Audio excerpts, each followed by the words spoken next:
네, 미국의 트럼프 대통령 취임 100일 특집으로 준비를 했습니다. 이양여 위원님 만나보겠습니다. 안녕하십니까? 네, 안녕하세요. 네, 오늘의 인사이트 열어보시죠. 트럼프 대통령 취임 100일 미국 증시 어디로입니다. 여론조사와 월가의 반응은 싸늘한 편인데요. 지지율도 최저이지만 버드 대통령 이후에 대통령 취임 100일 중 최악의 미 증시 상승세라고 하고 또 월가는 S&P 500 목표치를 계속 좀 하향하고 있잖아요. 네, 맞습니다. 트럼프 대통령이 처음에 당선됐을 때만 하더라도 주시장이 상당히 반기는 분위기였습니다. 작년 11월이었는데 그때 기억하시는 분 잠시 후에 보여드리겠지만 엄청난 환호를 불렀지만 결국 그 이후에 주가는 실망스러운 부분을 지울 수가 없다라고 보셔야 되겠습니다. 앞선 코너에도 보셨지만요. 주요 대통령을 비교해 보면 취임 후 첫 100일 동안에 최악의 그림을 그리고 있습니다. 1973년은 이제 닉슨 대통령이 이제 쭉 나왔고요. 74년에 갑자기 이제 사임하면서 포드 대통령이 왔는데 그때 이후로 보면 최악의 첫 100일의 성적표를 받아들여졌습니다. 승리 이후에 그 당시에 뭐 다들 기억하시겠지만 혹시 기억이 안 나시는 분을 위해서 한번 그 당시 뉴스를 보여드리겠는데 그 당시에 블룸버그 뉴스를 보면 전면에 나왔던 것이 역사적으로 사상 최고의 대통령 당선 이후 그 다음 날의 주가 흐름이 되겠습니다. S&P 500이 그날 2.5% 올라갔고요. 나스닥은 3%가 넘게 올라왔습니다. 물론 S&P 500의 그 다음 날이요. 바로 당선 다음 날 사상 최고가로 기록했던 것도 물론이 되겠습니다. 그러면서 미국 우선주의에 기록했고 미국이 다시 부자가 될 것이고 일자리를 가져올 것이고 뭐 수많은 약속을 했고 네. 뭐 비트코인도 좋아지고 다 좋아질 거 얘기했는데 기대가 참 컸는데 기대가 좋아졌는데 결과는 썩 좋지 않았던 그런 것들이 흐름이 되겠다라고 보셔야 되겠습니다. 그럼 주식시장이 그동안 왜 이렇게 약해졌느냐라고 보셔야 되겠는데요. 실제로 보면 미국 기업이 진출한 거의 모든 국가에 이제 관세를 이제 부과를 했죠. 그러면서 여전히 관세 전쟁이 계속되고 있겠고요. 그 역사 전쟁이 언제 끝날지도 잘 모른다고 되겠습니다. 가장 중요한 나라는 역시 중국 같은 경우가 되겠는데요. 그러면서 어떤 변동성이라든가 불확실성이 고조됐다라고 보셔야 되겠고요. 물론 그 와중에 또 일부 국가는 또 관세를 유예하기도 하고 산업별로도 했고 산업별 했다가 또 없앴고 했다가 없애고 이런 것들 그리고 계속해서 무슨 계획이 있는지 모르겠지만 계속해서 받고 또 받고 하는 식의 10% 더 하고 중국에서 하면 또 100% 더 하고 이런 것들이 종잡을 수 없는 그런 거가 나오는 것들이 시장에서의 사람들이 좀 지쳐가는 그런 모습이 되겠고요. 중국과 무역 전쟁 가졌었고요. 특히 이제 내부적으로 보면 어떤 문제가 있었느냐? 정부에서 불법 이민자 추방을 강행하면서 사람을 찾지도 못하는 거고. 그러니까 사람 일자리가 없는 데도 있지만 일자리가 많이 필요한 것은 막상 사람을 구하기도 쉽지 않은 부분이 되겠고요. 그리고 또 기억하시겠지만 연방 정부의 대량 해고가 나오면서 공무원들도 또 반발하고 그러다 보니 또 실업률이 늘어나고 이런 것들이 결국 악순환이 계속되고 있겠고요. 가장 큰 거는 아마 그 대통령 선거 전부터 얘기했던 것이 있습니다. 저도 명확히 기억하는데요. 트럼프 대통령이 자기가 이제 당선만 되면 24시간 안에 우크라이나 전쟁이 끝난다 그랬었거든요. 그러니까 그 살 끝나도 이제 취임만 하면 된다 그러더니 취임하고 이제 100일이 지나갔는데 지금 전쟁은 끝나는커녕 전쟁 계속 잘 되고 있거든요. 이런 것들이 결국 모든 것에 실망감을 가져왔자는 거죠. 그런 것들이 결국 주식시장 그리고 채권 시장, 뭐 달러도 앞서나요 달러 이런 것들 그리고 결국 비트코인, 이런 것 가상화폐 시장도 재무이 없죠. 그래서 계속 저희 방송에도 꾸준히 말씀드렸지만 뭔가 그게 얼마나 부같이 나오는 것이 아니라 안전자산의 대표격인 금 가격만이 상승한 그런 흐름에서 상당히 이 와중에서 투자자들이 상당히 곤혹스러움을 겪고 있다는 거죠. 이건 뭐 미국의 투자가, 개인 투자, 기관 투자, 한국의 개인 투자가 전 세계 모든 투자가들이 공통적으로 인식하는 바가 되겠습니다. 그럼 그 와중에 주식시장에서 가장 좋았던 것도 있을 것이고 나쁜 것도 있을 것인데요. 오늘 주식시장에 가장 좋았던 것, 나쁜 것들을 같이 한번 보여드리도록 하겠습니다. 작년 S&P 500 기준으로 작년 한 해도 가장 좋았던 주식 중 하나가 팔란티어였는데요. 팔란티어가 첫 100일에도 주가가 57%나 올라갔습니다. 팔란티어 대표적인 소프트웨어 주식이 되겠고요. 팔란티어 같은 건 뭐 나중에 저희도 여러 번 말씀드렸고 조만간 다시 한번 자세히 말씀드리기로 한번 찾아보겠지만 가장 중요한 것은 국방이고 결국은 정보전 이런 것들에 대해서 AI에 대한 인공지능 이런 것들이 핵심적이 되겠고 이런 것들이 결국은 그동안의 서비스 업종이 무슨 관세랑 무슨 상관이 있겠습니까? 그리고 아무리 뭐 유럽과 사이가 안 좋아지고 어떻게 하더라도 결국 그동안의 정보 네트워크를 계속 유지하기 위해서 결국 방위 산업이라든가 이런 쪽은 큰 상관이 없는 거거든요. 그래서 팔란티어가 여전히 올해도 가장 많이 올라간 대통령 취임이 가장 많이 올라간 주식이 되겠고요. 사실 담배는 특이합니다. 담배는 물론 국가별로 수입도 많이 있고 뭐 내부적으로도 생산하는 것도 있겠지만 그리고 기호식품으로서 필수 소비재로 분류되고 있는데요. 필립 모리스가 있겠고요. 베리사이는 어제도 말씀드린 기억이 있는데 베리사이는 쉽게 얘기해서 웹사이트 이런 URL 이런 관리하는 회사가 되겠는데 홈페이지 이런 거 도메인 관리하는 회사가 되겠는데요. 워런 버핏도 추가적으로 매수한 것이 알려졌고 거기 사상 최고가로 어제도 갔던 그런 기업이 되겠습니다. 뉴몬트는 세계 최대의 금광 회사라고 보죠. 금광산을 갖고 있는 회사가 됩니다. 뉴 골드 마이너 회사의 세계 최대의 회사인데요. 금가격이 올라가다 보니 뉴몬트가 올라가는 건 당연하겠고요. 넷플릭스도 계속 사상 최고가 행진을 계속하고 있습니다. 늘 말씀드렸다시피 넷플릭스는 중국과의 뭐 할 일도 없죠. 중국에서는 지금 보지 못하고 뭐 하더라도 불법으로 시청하는 거니까요. 그러다 보니 수출입가서는 관세가 있을 수가 없는 대표적인 그런 서비스 업종이라고 보셔야 되겠습니다. 그래서 넷플릭스 같은 경우가 가장 많이 올라간 것이 되겠고요.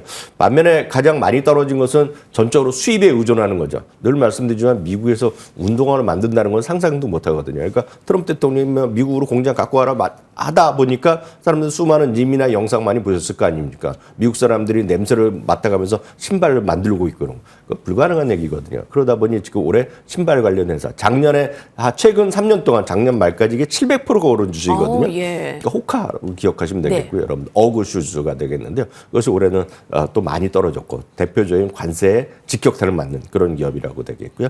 그밖에 테러다이는 IT 쪽에서는 당했고요. 그다음에 델타 에어라인과 유나이티드 에어라인 물론 요즘도 외국 여행 가시는 분 계시겠지만 미국으로 가는 것들이 많이 여행이 많이 줄어들었죠. 오늘도 같은 경우 일부 젯블루 같은 경우에서 오늘 가이던스를 철회했고요. 항공업종이 요즘 실적 발표할 때 실적을 철회하거나 극단적인 시나리오를 갖고 설명을 하고 있거든요. 그런 것들이 불안요인이 나면서 이런 좋은 것과 나쁜 것이 극단적으로 갈리는 그런 모습이 되겠고요. 그러다 보니 월가의 목표 주수는 줄 하향이 되겠습니다. 오늘도 또 마침 오늘도 HSBC가 6,600으로 오늘 또 5,600으로 내렸거든요. 그러니까 오늘까지 해서 줄줄이 그냥 계속해서 목표 주수를 1,100을 내렸어요. 맞습니다. 그런 흐름이 되겠고 있겠고요. 그러다 보니 블룸버그의 설문조사를 한번 인용해 드리겠는데 글로벌 경제학자들을 대표로 설문조사를 해봤더니 지금 여전히 시장에서의 불안감이 있지만 여전히 끝난 것이 아니다. 핵심은 끝난 것이 아니고 계속해서 불확실성이 계속 유지하고 있겠고요. 대표적 웰스 얼라이언스의 에릭 디튼이라는 분은 이런 얘기를 하고 있는데요. 우리는 아직 혼란을 극복하지 못했고 가까운 시일 내에 이 혼란을 극복할 수 있는 것 같지도 않다. 물론 오늘까지 해서 6일 연속 올라가서 S&P 500 다우지수로 또 기분 좋을 수 있습니다. 분명히 그렇지만 여전히 이분이 얘기하는 건 가장 큰 문제는 누구다? 트럼프 자체가 문제다. 이런 얘기가 계속 있다는 것도 마지막으로 말씀드리도록 하겠습니다. 트럼프 취임 100일 이후에 위너 종목, 루저 종목 살펴봤는데 아주 극명하게 엇갈렸습니다. 취임 100일 증시로만 봤을 때는 당선 첫 기대와는 너무나 달리 아쉬운 상승세였는데 이제 슬슬 관세 협상 타결 국가 소식도 나오니 분위기가 이제 전환될지 계속 매일 업데이트 해드리도록 하겠습니다. 자, 오늘의 헤드라인 살펴보시죠. 비자 실적이 나왔습니다. 비자 하면은 소비 지출의 동향을 파악할 수 있기 때문에 또 주요하게 이 실적 봐야 되겠고요. 또 스타벅스 실적도 봐야 되겠고요. 슈퍼마이크로 컴퓨터도 시간 외 급락 여전한데 어떤 거부터 볼까요? 네, 비자부터 보겠습니다. 비자 많은 분들이 저를 관심을 갖고 있는 주식 중에 하나가 되겠는데요. 주당이가 매출이 기대 이상이 나왔습니다. 2.76달러와 매출이 95.9억 달러가 나왔는데 각각 전년 동기 대비 10%와 9% 이상 올라갔습니다. 이 부분은 지지난주였죠. 어메리칸 익스프레스가 실적을 발표하면서 실적이 계속해서 견조하다. 다만 이제 향후에 대해서는 어떻게 될지 자신이 없지만 지금까지는 확실히 견조하다는 얘기를 했는데요. 바로 오늘 그런 비슷한 얘기 했겠고요.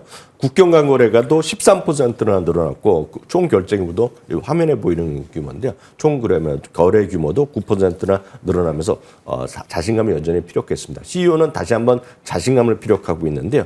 거시경제가 여전히 불확실성이 분명히 있죠. 그렇지만 소비자 투자의 지출은 여전히 견조하다는 그런 표현을 썼겠고요. 이거는 국내 간 결제, 총결제, 국경 간 거래 결제 모두 호조세를 보이고 있다라고 얘기하고 있습니다. 특히 오늘 300억 달러의 신규 자사주 매입도 발표하면서요. 주가가 오늘 시간에서 1.5% 정도 시간에서 추가적으로 상승하면서 사상치 않고에도 멀지 않았다라고 보셔야 되겠습니다. 다음은 스타벅스가 되겠는데요. 스타벅스는 주당 이익과 매출 모두 기대 이하가 나왔고요. 대부분의 항목에서 기대 이하가 나갔습니다. 그럼에도 불구하고 주가는 크게 떨어지지 않거나 오히려 보합 수준에서 가 있는데 그래서 CEO가 실적이 지금까지 나온 건 안 좋았지만 지난 분기에도 얘기한 거랑 거의 비슷한 톤이 되겠는데요. 그동안의 부진의 모멘텀은 하락의 모멘텀이 끝났다. 이제 회복의 모멘텀은 찾을 수 있다는 자신감을 피력했거든요. 그런 것들이 시장에서 나름은 견조하게 버티고 있다고 보셔야 되겠습니다. 다음 오늘 충격적인 것은 슈마컴이 되겠는데요. 예. 슈마컴은 작년에 내내 큰 이슈가 됐었죠. 작년에 여름까지는 엄청나게 올라갔고요. 그 이후에는 여러 가지 이슈가 있어서 상장이 뭐 유지가 된다 안 된다 그런 비판적인 수많은 얘기가 있었는데 결국은 매출이 잠정치가 3분기, 2분기 오늘 발표된 실적이 아주 매출 이익 뭐 큰 폭의 미스란 것도 물론이 되겠고요. 쇼크 수준인 거죠. 쇼크도 뭐 이런 쇼크가 없다. 슈퍼 쇼크라고 보셔야 될 정도로 아주 그냥 실망스러운 실적이 나온 데다가 지금 현재 진행되는 분기에 가이던스를 얘기했는데요. 이 가이던스가 한마디로 충격적입니다. 한마디로 쉽게 얘기해서 큰 폭의 하향을 했는데요. 대충 수치 말씀드리면 매출은 50에서 60억 달러를 러프하게 잡았는데요. 이번에 45에서 46억 달러로 제시했습니다. 그렇기 때문에 앞자리가 완전히 바뀐 부분이 되겠고요. 오늘 같은 경우에 미싼 부분, 오늘 같은 경우에 매출을 기대해도 믿지 못한 부분이 13억 달러입니다. 13억 달러면 한국 돈을 보면 얼마입니까? 1조가 넘는 2조가 가까이 되는 정도로 비싼 거거든요. 그러니까 이 회사는 완전히 그동안 여러 가지 이슈도 있었지만 어렵게 견뎌내는 데 했지만 매출이 완전히 미스했고 가이던스도 완전히 폭망 수준으로 나왔습니다. 그래서 주당 이익도 53센트 정도가 지금 월가 예측치인데 29에서 31센트를 확 낮춰서 제시했기 때문에 주가는 오늘 충격적으로 큰 폭으로 지금 시간에서 하락하고 있다라고 볼 수밖에 없습니다.